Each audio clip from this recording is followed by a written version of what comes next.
Ja neviem, dokedy užívateľia Androidu, najmä Samsungov, budú zažívať šikanu od ľudí, ktorí majú Apple. Ja mám 3 telefóny. Mám telefóny na content creation, mám súkromné telefóny. 2 z nich sú Samsungy Galaxy. Mimochodom, môj Samsung 1 terabajtový stojí viacej ako váš Pro Max 16.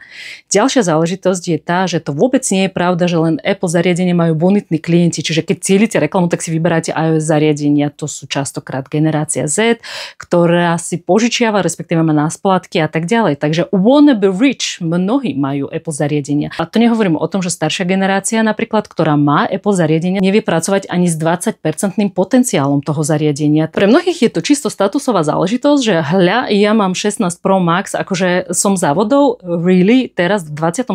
roku sa budeme o tomto baviť. A dokonca som počula marketérov, ktorí odporúčali, že cieľte vaše reklamné kampane na sociálnej sieti Facebook, Instagram na ľudí, ktorí vlastnia Apple. Naozaj, vy ste videli nejakých veľkých šéfov, ktorí reálne majú prachy, takže asi aké zariadenia majú? A väčšina z nich nemajú vôbec smartfóny. Oni majú ich asistentka, ktorá im vlastne riadi celý kalendár. Stále veria tlačítkovým technológiám, lebo nevyžarujú žiarenie. Ja chápem, že generácia Alpha, generácia Z majú Apple ako love brand a že Apple na tom naozaj, že pracuje, že je to love brand, ale mne sa nepáči to ponižovanie a to vysmievanie sa tým ľuďom, ktorým naozaj operačný systém Android v Samsungu vyhovuje. Vy naozaj, že tvoríte obsah, mne sa skvelo tvorí so Samsungom.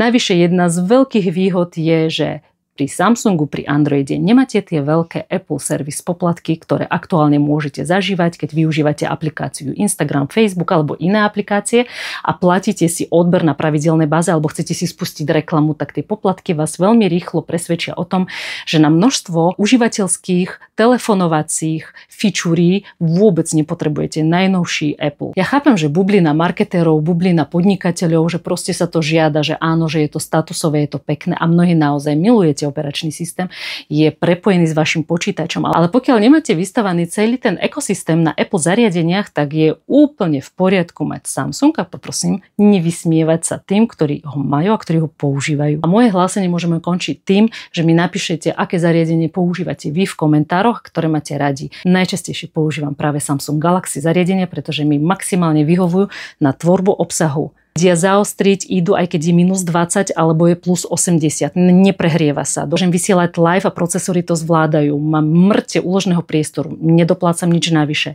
Mám integrovanú umelú inteligenciu. Len samotný princíp, že keď sa chcete nad niekým povyšovať, je už pre vás veľmi nebezpečný. Je to začiatok vášho konca. Sa pozrieť na čísla. Aktuálne Android má 70% podielu na globálnom trhu. iOS zariadenia len 28% share na globálnom trhu. Globálne je aktívnych 3 miliardy Android zariadení, zatiaľ čo Apple zariadení iba 1 miliarda. Cena iPhoneu Pro Max 1 terabajt je 1739 €.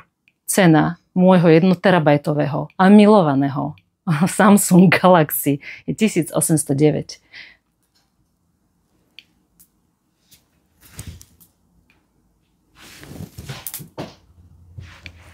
Period.